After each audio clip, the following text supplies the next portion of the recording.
Welcome to another episode of the Spectre of Anti-Blackness, or perhaps the first episode if you've decided to listen out of order and just randomly pick this one. Anyway, I'm your host, um, and today we are going to be talking about a show that came out last year on Amazon called The Underground Railroad. Which is a show set in times of slavery in America, and it follows a young girl on her journey. I have seen the show before. I really enjoyed it. Um, I've been meaning to watch it through a second time, mostly because the first time I watched it, I watched it through, but also I was working overnight at the time, and I would kind of be falling asleep. So I'm sure there's some things that I've missed. But from everything that I gathered, I really enjoyed it, and I feel like it's not very heavy on like the kind of uh, I'm not entirely sure the word I'm looking for, but the thing that you see in and pieces these days that talk about like Black history and that sort of thing. Maybe the word I'm looking for is aggrandize, like it, aggrandizing the torture, um, glorifying it, kind of showcasing it in this way of like, I don't think that's necessary. And I've realized a lot of people in today's culture are really against that, where they're like, oh, I don't like watching stuff about that time because they always um, glorify um, that aspect of it, the violence and the degradation and the torture and that sort of thing. And this show, at least from my recollection, does not do that. Handles it all very well, and it also has a good message, very good messages throughout it that I feel like are prevalent even today. And it's really a good piece. It's very artful. Um, it's just good all around. So I'm gonna rewatch it, and I'm going to do one episode per episode, one podcast episode per show episode. There are 10 episodes, if I'm not mistaken. So I'm going to start the first one now, and then I'll get back to you guys in an hour. They're about an hour or so long.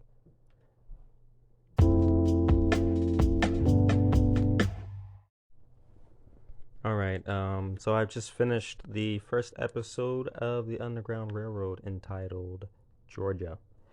Um, Now this episode is, in my opinion, from like what I can remember, Um, it is a good episode, but I do feel like it's the weakest link of the episodes. It has to because it starts on the plantation of like this is kind of like what life was like before. Like I feel like this is the episode most firmly grounded in like what you'll see most other um slavery pieces kind of talking about, and that's going to be like life on the plantation and beatings and that sort of things, and everything involved with like um, sex and the day-to-day work, escape, um, the everything between like the enslavers and the enslaved and that sort of thing. Um, it spends a lot of time kind of just setting up the rest of the show, which I feel like is really important.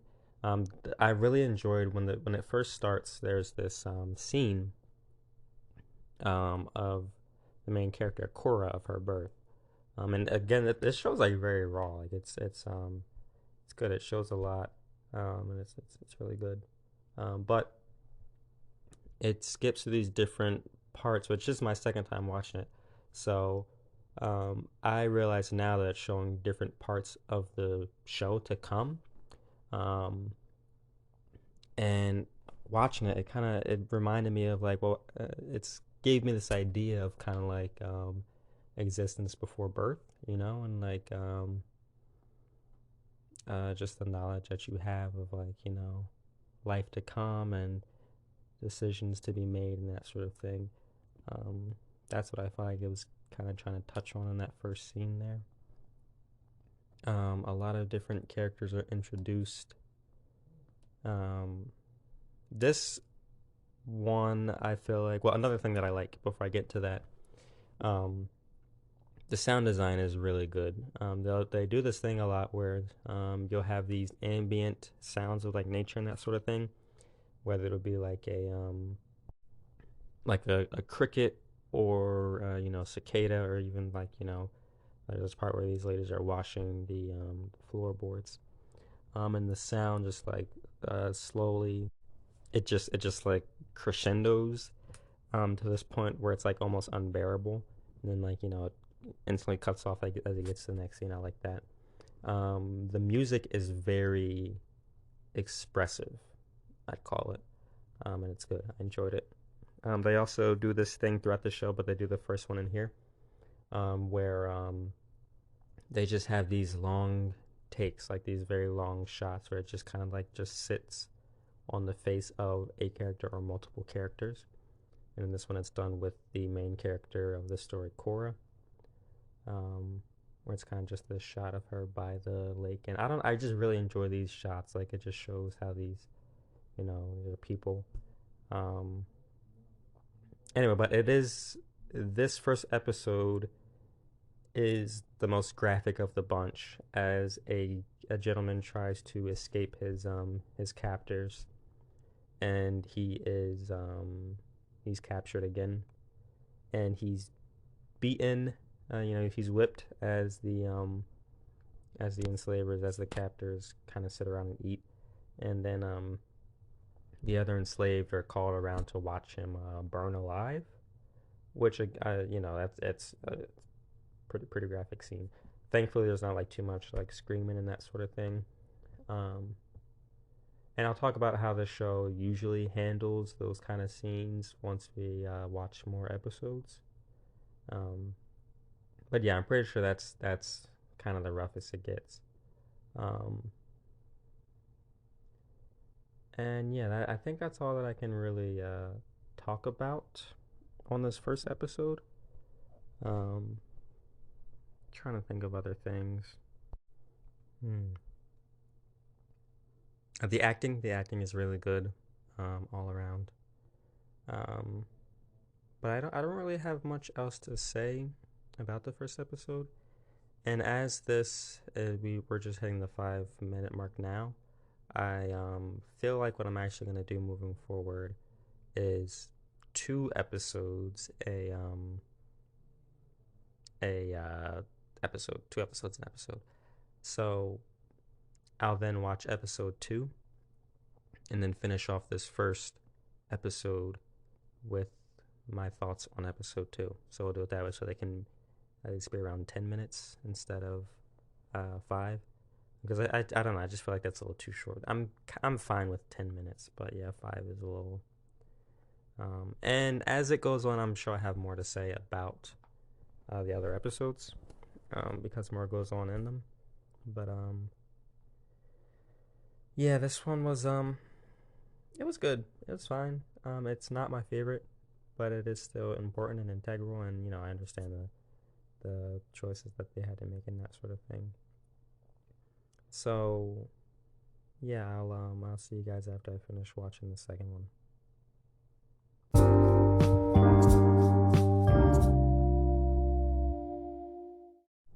Phew. All right, episode 2.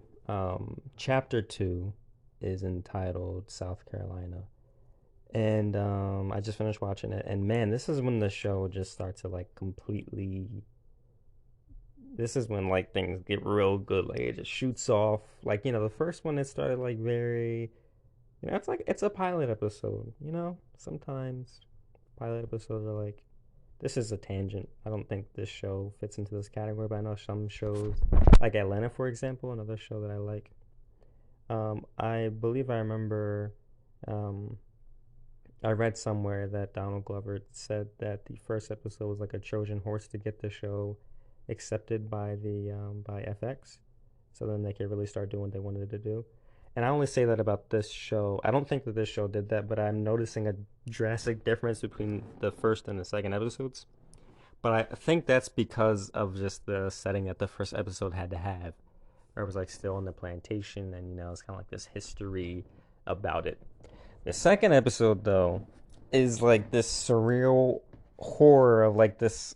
Um, I don't even know how to describe it. It's like this alternate universe, but it's like present day at the same time. And actually, it brings me back to this something I was gonna say about the first episode, but I forgot. I'm pretty sure I forgot. I haven't listened to what I recorded yet. But the at the end, as they're getting on the train, the guy says, in order to understand this country, you have to ride the rails. And he says, you have to look out of the windows and see the history of the country or whatever. I'm paraphrasing something along those lines. But the odd part about that is that the railroad is underground. So I took that to mean he's not talking to the characters, he's talking to the audience, he's talking to us. Um, and so I think the next, the series isn't about, I think it's supposed to be looked at in that way. We're supposed to understand, the past, the present, and the future through this show and America being black. And maybe for people who don't understand what it's like to be black in America, it's a good show to watch. But this episode, I'm going to talk about that a little bit. Completely jam packed with like, I call it surreal horror because there's like these little tiny, um, just these pieces in the show that like happen, and I will explain them more in a second. But like,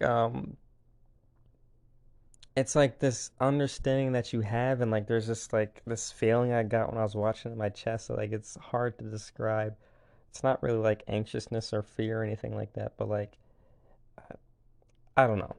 But I had this thought that isn't really about the show. It's more of just about the what this podcast is in general. Because I had a poor go of explaining it in the beginning. I also didn't really know what it was about at first. But it's essentially, I want to review these different pieces of black media and kind of talk about, what's good and what isn't, and what we should be consuming and what we shouldn't be, and what's good to put out there. I want to start dialogues, um, and I want to, look at the things that we consume critically. Which is why when I'm going through this show, I want to talk about just like broad strokes. I like okay, so when I was watching it, I wanted to pause so many times to kind of just like talk about different things that I was seeing, but I don't want this to be like a play by play of the show. If you haven't seen the show yet, definitely go watch it. Um, but I want this to more just be like again starting the dialogue, just talking about these broader strokes that are discussed in the show. And of course, this isn't a dialogue because it's just me, so this is a monologue. But this is kind of like setting the stage of like boom, this is what's in this show. Let's talk about it. Let's think about it. Let's let's take this with us. Um, and yeah, again, on like a greater level, I want the podcast as a whole to kind of be about that, to be about what things should we be feeding our spirits, to showing to our children, that sort of thing, what's gonna help to uplift us and enlighten us and keep us on the right path to where we're trying to get. So yeah, sorry for that little tangent. I'm gonna get into the episode now.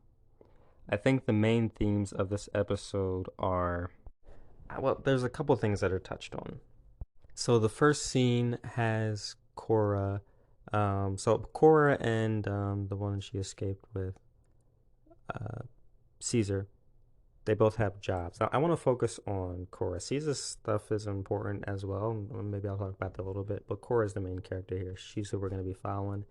I want to mostly focus on her. Um, Cora has a job working in like this museum, I guess it is, and she's posing as like in the beginning she's posing as like this African in Africa, and there's like this white narrator guy who's like basically telling all these lies to these white people about what it was like in Africa, and and it eventually progresses, and she plays as a slave and all this sort of thing. But anyway, it creates this interesting, well, it highlights this interesting perspective of people who are trying to make it out of the bad situations that they're in, having to go through this system that helps to perpetuate and solidify and cement these ideas of them that are negative and false, and they have to actively participate in in showcasing that. Um, so that was like the beginning there. That's what I got from that anyway. And so now she's got like the hair slicked back. It's probably like it's like gelled down and stuff like that. It's like the white hairstyle. She's wearing the white clothes now, the white people clothes. They're trying to in this town that they're at. They're trying to integrate the black people into the system. That's what this episode is mainly about. I want to say integration, which is fitting the black people into the white uh, narrative. She goes to a dance. She has a fun time. They do like the little ball type dance that the white folks do. They take pictures, that sort of thing. Um, but then like little seeds of doubt start getting dropped because they're like thinking of staying here. They're like, another train's coming that can take us further north. But this place, like things are weird so far, but it's better than it was at the plantation. Like things are. We can stay here. Oh yeah, I'm sorry. I'm doing a play-by-play, and I didn't want to do that. Broad strokes, broad strokes. With the integration and indoctrination that's trying to go on here, they have the physical appearance that is trying to be changed. The narratives that are being told about the black people, and then the other really large one that I saw was like their health and their future. They were they pushed the sterilization on the women, and they kill the men through these quote unquote vitamins. The storekeeper doesn't know any better. He's like, oh yeah, this is just like the root medicine back on a plantation, and he's told to give it to the people for free, but he doesn't know that the white people are experimenting on them behind the scenes, and they're basically just poisoning them. And yeah, they're cutting the tubes of the black women population control, trying to make sure they don't have any more kids, that sort of thing. So behind the scenes, it's like this really grim kind of thing going on here. Caesar also has like a B plot storyline of like, oh, you're different than the other ones. He's rising in the ranks because he's smart. They're gonna give him a good job and all this sort of thing, but they want him to betray the others. Um, so there's a lot of great stuff going on in this first episode. Sorry, second episode. Um, I'm trying to think of what else I missed. Because I had so many thoughts as it was going, and I was like, oh man, this is like, there's just a lot. Another point of integration that I wanted to touch on, that I kind of missed, that kind of goes on with like the hair and the clothes, is the language. They're teaching them how to like read and write and speak, and that's one that's kind of like close to me, like personally. Um, Black people have their own English language. It is this idea that I have an understanding of. Um, we're taught that it's just like its own dialect, or just people don't know how to speak right. But it's my belief that no, it's like an actual language in and of itself. Um, and I, as a kid, so I was born in Pennsylvania. When I was like 6, we moved to South Carolina, and I was a history buff. I loved learning about history and all that sort of thing. Very quote unquote bright kid or whatever. Um, so I had this deep implicit dislike for the South that I didn't even really understand. but it's from like the propaganda that you get about, oh, the South, around the Civil War and that sort of thing. I loved learning about the Civil War when I was a kid. It's my favorite war. Um, anyway, we moved down to the South, to South Carolina. We lived there for 9 years. And I remember just like I did not want to have a Southern accent. Like I refused. Like I did not want to have one. I don't really know what I did in my day-to-day life to prevent that from happening. But I kind of just remember thinking that like I wanted to speak correctly. I wanted to speak right. I wanted to enunciate and pronounce correctly. Um, because I had this stigma in my mind that I didn't understand that anything else was wrong and is bad and you're not doing it right, not speaking the language correctly, not realizing that, you know, this other idea or whatever. So that's kind of like a personal one for me. I look back and I'm like, I can't be too upset with myself about it, but I do feel like, oh, that kind of sucks that I felt that way and that I wasn't really able to understand until I got older. But I feel that way about a lot of different things, and that's just a sign of growth, I suppose. But other than that, that's all I can really remember about the South Carolina episode without getting into like the minute details. And I know I literally just watched it. I don't know if it's just because I'm tired or if that's really all the points I had to touch on. Um, at any rate, uh, I'm enjoying it so far. Oh, I also want to bring up or not talk about. If you haven't seen the show, you're gonna be like, "What?" But people have seen the show. You get it. Um, Homer. Homer is a character that has been in both episodes so far. So there is a Cora's on the run. She's being chased down by, this the slave catcher guy, but he has with him this little black boy named Homer, who the relationship you don't really understand yet. They go into a bar in this episode, and the white guy's like, "Whoa, get this nigger out of here," and he's like, "No." Um, and you can tell that, like, Homer's been elevated, at least in the eyes of the guy whose name I can never remember. Um, and he acts with like this air about him that he's not like the others, and he dresses quite nicely, and he can read and write, and he speaks well, and that sort of thing. And what's the deal with Homer? I'm not gonna talk about that now, but I did want to plant that idea. Again, if you haven't seen the show, definitely go see it. You probably already have Prime. If you do, I'm not judging you. Sometimes you just gotta have Prime. I'm not saying I support Prime, but get a free trial. Go check it out, or however you might go about that. But it's a great show if you haven't seen it. Um, it's the end of Black History Month. I am gonna keep doing this series though, because I'm excited to continue it. Um,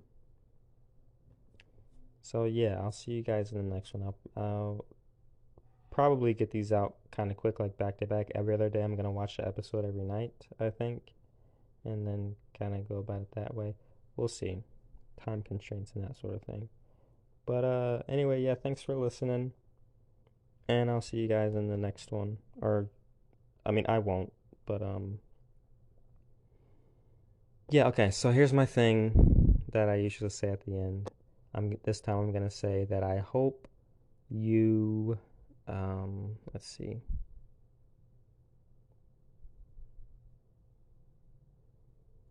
I hope you did not stub your toe because that would really, that sucks when it happens. Try to appreciate your toes not being stubbed, or like having on loose like sandals or flip-flops or something and like going through like a rocky or sandy area and getting like a little pebble in your shoe. That's always the worst.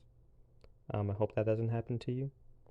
And I hope you have a great day, weekend. I hope you had a good Black History Month. Um, this is off topic. I do feel it is important to talk about just a little bit at the end here. They finally passed the anti-lynching bill. It's called like the Emmett Till something something. This thing's been like how many freaking years in the making? They finally passed it today though, so I guess they're like here you go, niggers. Happy Black History Month to you. It's now illegal for you to be lynched. Thanks.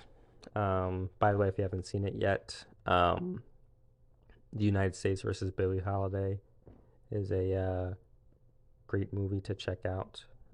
It talks about that a little bit in the beginning and end. It says how that's a law that's been trying to get passed for like, I want to say 100 years, but maybe that's exaggerating. I don't know. But anyway, it's like, at the beginning and at the end they say, and it still hasn't been passed. Of course, now it has, so technically that part is not true anymore. But still, it's 2022, y'all. But anyway, okay, I'm done now. Have a good morning, afternoon, or noon, or evening, or night, or whatever time it is. Take care.